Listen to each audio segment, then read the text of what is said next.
My name is Joel Hoger. If you don't recognize me, it's because I'm without my 4 children and my lovely wife. Our journey at this church began several years ago, probably about 12 years ago.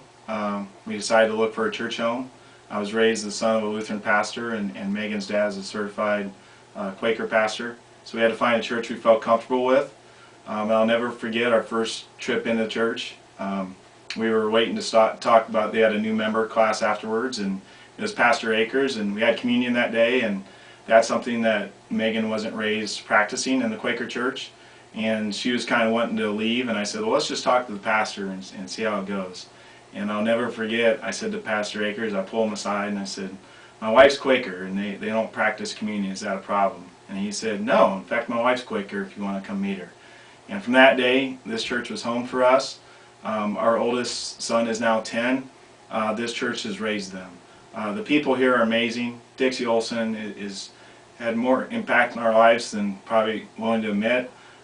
Joe David does a great job keeping the church clean, keeping it looking good, and Bernice is like a grandma away from home. So that's why we go here. Our children don't know any different.